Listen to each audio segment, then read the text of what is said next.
સુરતની નવી સિવિલ હોસ્પિટલમાંથી બળાત્કાર અને પોસ્કોના ગુનાને એક આરોપી પોલીસ જાપ્તામાંથી ફરાર થઈ ગયો, જેના પગલે પોલીસ તંત્રમાં દોડધામ મચી ગઈ છે.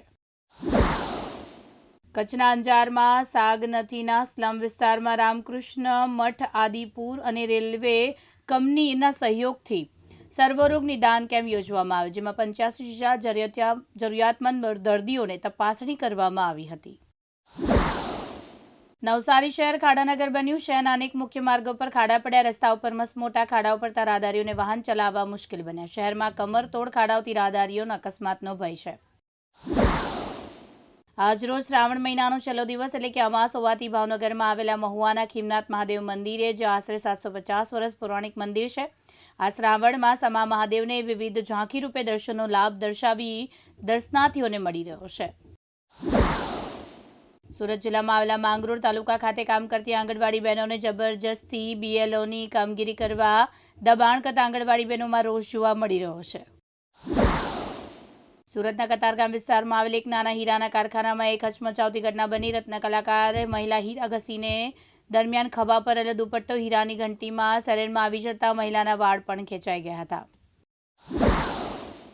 સુરતમાં અલથાણ વિસ્તારની ઘટના સામે આવી. 13 વર્ષની દીકરી 5મા માળેથી પડી જતા મોત થયું. પહેલા પ્રાઇવેટ હોસ્પિટલમાં લઈ જવામાં આવી, ત્યાં તેનું ડેથ થતાં સુરત સિવિલ પોલીસ બોડી લઈ આવવામાં આવી હતી. રાજકોટ જિલ્લાના વેરાવળ શાપર ગામના શિવ મંદિરોમાં સવારથી ભક્તોની ભીડ જોવા મળી. શ્રાવણ મહિનાનો આજે છેલ્લો દિવસ હોવાથી ગ્રામજનોએ પિતૃ તર્પણ કર્યું હતું.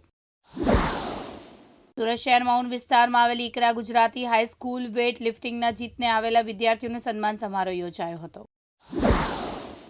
દેશભરમાં 7 ડે સ્કૂલમાં હત્યાનો બનાવ ટોક ઓફ ધ ટાઉન બન્યો, ત્યારે અમદાવાદ સીપી દ્વારા કેસની તપાસ ક્રાઇમ બ્રાન્ચને સોંપવામાં આવી છે. દેવભૂમિ દ્વારકામાં આવેલા જામખંભાળિયામાં તોતિંગ વ્યાજના ચક્કરમાં ફસાયેલા યુવાને આપઘાતનો પ્રયાસ કર્યો હતો. રામનાથ સોસાયટીમાં રહેતા પૂના ગઢવી નામના યુવાને ફિનાઇલ ગટગટાવ્યું હતું.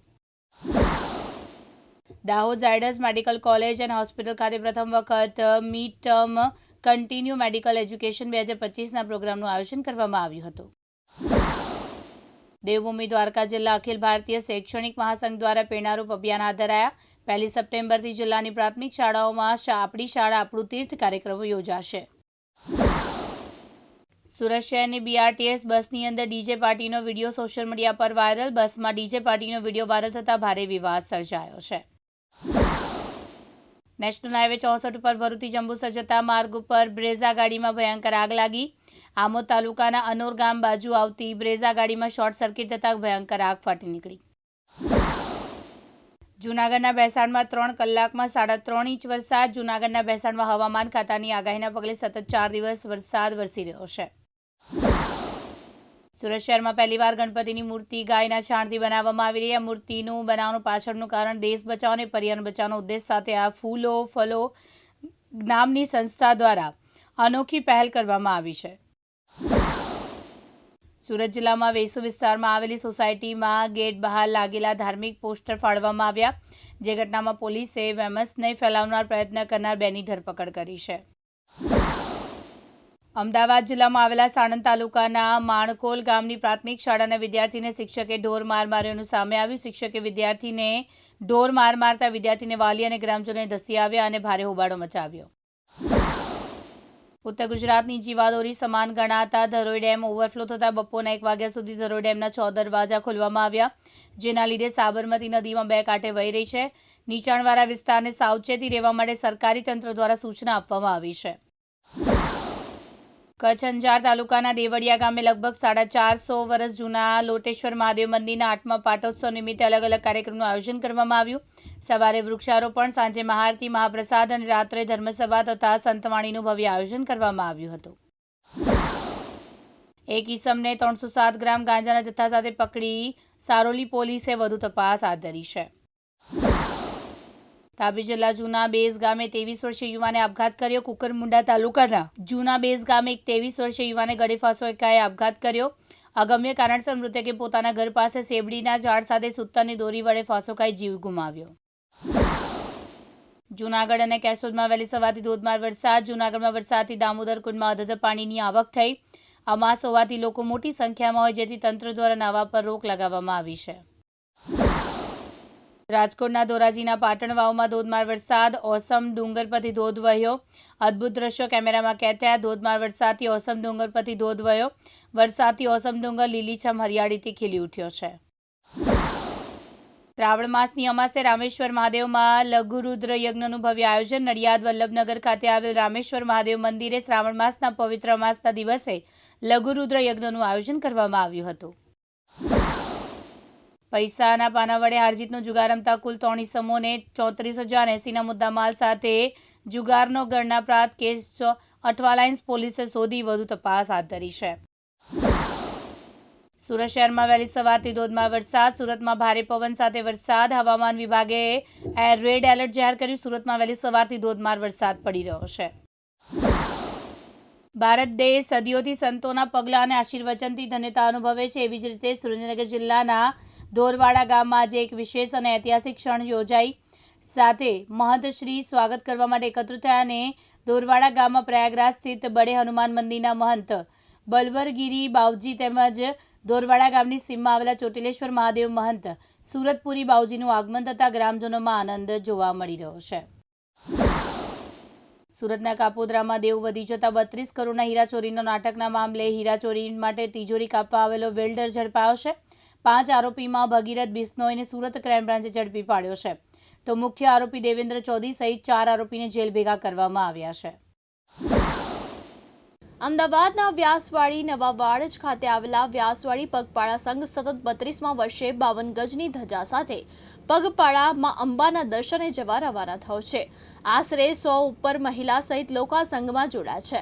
વહેલી સવારે વ્યાસવાડી 4 રસ્તા ઉપર પૂજા અર્ચના આરતી કરવામાં આવીને 52 ગજની ધજાને ભક્તોના દર્શન અર્થે ખોલવામાં આવી.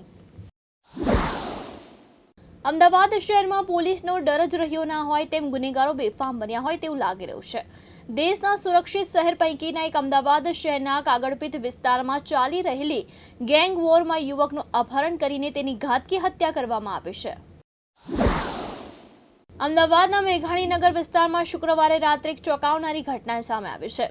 જ્યાં નીતિન પટણી નામના યુવકનું કાગળાપીઠ વિસ્તારમાં એક દુકાનમાંથી અપહરણ કરવાનું સામે આવ્યું અને ત્યારબાદ તેની ભરબજારે નિર્દયતાપૂર્વક હત્યા કરવામાં આવી. આ ઘટનાની એક ચકચારી વિડીયો સોશિયલ મીડિયા પર પણ વાયરલ થયો છે. સુરત ચલથાણ ગ્રામ પંચાયતને કડોદરા નગરપાલિકામાં સમાવિષ્ટ કરવાનો હુકમ આવતા કડોદરા પાલિકાની ટીમે કબજો લેવો પહોંચી હતી. શ્રાવણ મહિના એટલે ભગવાન શિવની આરાધનાનો પવિત્ર સમય. આ જ ભાવના સાથે સુરતમાં એક અનોખું આયોજન કરવામાં આવ્યું. સુરતના લાડવી ગામ ખાતે જે ગ્રુપ દ્વારા શ્રાવણ મહિનાના અંતિમ દિવસ સુધીમાં 7,11,000 પાર્થિવ શિવલિંગ બનાવી તેની પૂજા અર્ચના કરવાનો સંકલ્પ પૂર્ણ થયો. છોટાઉદેપુર જિલ્લાના કદવાલ ગામે યોગેશ્વર હોસ્પિટલ બોડેલી દ્વારા સર્વરોગ નિદાન કેમ્પ ફ્રીમાં યોજાયો. પાવીજેતપુર તાલુકાના કદવાલ ગામના રેફરલ હોસ્પિટલ તથા સામૂહિક આરોગ્ય કેન્દ્ર કદવાલમાં મફત કેમ્પનું આયોજન કરવામાં આવ્યું. અમદાવાદની સ્કૂલમાં બાળકની ક્રૂરતાપૂર્વક થયેલી હત્યાનો પડઘો ગાંધીધામમાં પણ સંભળાયો છે. મોટી સંખ્યામાં લોકોએ મામલતદારને આવેદનપત્ર આપી કડક કાર્યવાહી કરવાની માંગ કરી હતી. મહેસાણા જિલ્લાના વિજાપુર તાલુકાના આડોડ ગામે જસમલનાથજી મહાદેવ મંદિર આસોડા ખાતે શ્રાવણ માસના અમાસે 1008 કમળ શિવલિંગ પર ચડાવી પૂજા કરવામાં આવી. આ મંદિરનું નિર્માણ સિદ્ધરાજ સોલંકીના સમયમાં 800 થી 900 વર્ષ પૂર્વે આ મંદિરનું નિર્માણ થયું છે. મહેસાણા જિલ્લાના વિજાપુર પાસે હિંમતનગર હાઈવે પર ડિવાઇન ફૂડ નામની ફેક્ટરીમાં પત્રકાર ઉપર હુમલાના આરોપીને મહેસાણા સેન્સર કોર્ટે જામીન આપ્યા હતા. પવિત્ર શ્રાવણ માસના અંતિમ દિવસે સુરતમાં મંદિરોમાં ભક્તોનું ઘોડાપુર ઉમટી રહ્યું છે. અડાજણ સ્થિત ગંગેશ્વર મહાદેવ મંદિરમાં ભક્તોની લાંબી કતાર લાગી છે. મંદિરો હર હર મહાદેવના નાદ સાથે ગુંજી ઉઠ્યા છે.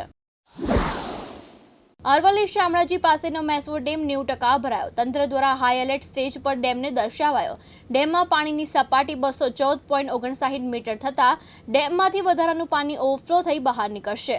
ભિલોડા તાલુકાના 11 ગામોને એલર્ટ કરાયા છે. તેમજ શામળાજી, બહેચરપુરા, શામળપુરા, ખારી, વજાપુરા સહિતના ગામોને એલર્ટ કરાયા હતા. લોકોને નદી કિનારે ન જવા તંત્ર દ્વારા અપીલ કરવામાં આવી હતી. દેવભૂમિ દ્વારકા જામ ખંભાળિયામાં પીજીવીસીએલના કોન્ટ્રાક્ટરની લાપરવાહી સામે આવી. શક્તિનગરમાં વીજ કામગીરી દરમિયાન સેફટી સાધનો વિના જ કામ કરતા શ્રમિકો જોવા મળ્યા. કોઈ ગંભીર અકસ્માત સર્જાશે તો જવાબદાર કોણ? જિલ્લામાં વીજપોલ પરથી પડી જવાને કારણે અગાઉ ગંભીર અકસ્માતો પણ બની ચૂક્યા છે. સુરત જિલ્લાના માંડવી તાલુકાની જીવાદોરી સમાન ગણાતો આમલી ડેમ હાલ 86% ભરાવા પામ્યો છે, જેની કુલ સપાટી 115.80 મીટર છે. આજરોજ બપોરે કલાક સુધીમાં તેની સપાટી 114.90 મીટરે પહોંચ્યો છે. આમલી ડેમ વોર્નિંગ લેવલે પહોંચતા મામલતદાર શ્રી માંડવી દ્વારા સાવચેતીના પગલા રૂપે નીચાણવાળા વિસ્તારોને સહી સલામત સ્થળોએ ખસી જવા માટે જરૂરી સૂચના આપવામાં આવી રહી છે.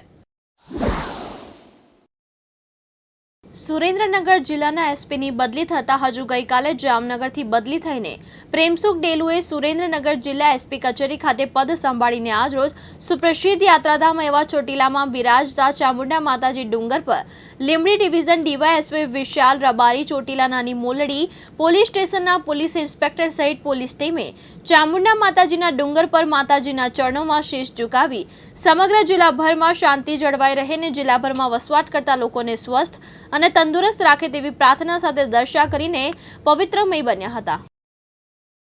મહીસાગર રાજ્યના 3જા નંબરના કડાણા ડેમમાં નવા નીરની આવક થતાં 6 ગેટ ખોલવામાં આવ્યા. કડાણા ડેમ વિભાગ દ્વારા 6 ગેટ 4 ફૂટ ખોલીને 39,600 ક્યુસેક પાણી મહી નદીમાં છોડવામાં આવ્યું. ઉપરવાસમાં પડી રહેલા અતિભારે વરસાદને કારણે ડેમના જળસપાટીમાં સતત વધારો થઈ રહ્યો છે. કડાણા ડેમ વિભાગ દ્વારા 60,000 ક્યુસેક પાણી મહી નદીમાં છોડવામાં આવ્યું. કડાણા ડેમ દ્વારા મહી નદીમાં પાણી છોડાતા મહી નદી બે કાંઠે થઈ હતી.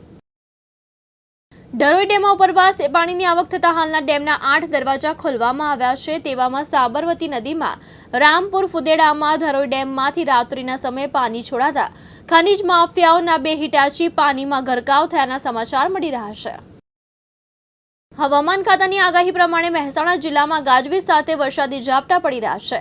તેવામાં કાળા ડિબાંગ વાદળ અને વીજળીના કડાકા ભડાકા સાથે મહેસાણાના ખેરાલુ પંથકમાં ભારે પવન અને ગાજવીજ સાથે સામેલાધાર વરસાદ શરૂ થયો છે. મહેસાણા જિલ્લાના વડનગર ઢોરોઈ ડેમમાંથી પાણી છોડાતા સાબરમતી નદી બે કાંઠેમાં વહી રહી છે. તેવામાં સાબરમતી નદીમાં વાગડી નજીક ટ્રેક્ટર લઈને માટી ભરવા ગયેલા 4 થી 5 લોકો ફસાયા. પ્રાંત અધિકારી, મામલતદાર ટીમ તેમજ પોલીસ અને ફાયરની ટીમ રેસ્ક્યુ કામગીરી હાથ ધરી. સુરત માંગરોળ તાલુકાના કીમ 4 રસ્તા પાલોદ ખાતે મેઘરાજા મન મૂકીને વરસી રહ્યા છે. ભારે તુફાન જેવો માહોલ બની ગયો છે. હવા પાણી તોફાન બધા એક સાથે મળી તાંડવ મચાવી રહ્યા છે. હવા પાણી તોફાનની સાથે સાથે વીજળી પણ પોતાનો ચમકારો બતાવી રહી છે. લોકોમાં ચોમાસાની ઋતુની મજા માણી રહ્યા છે.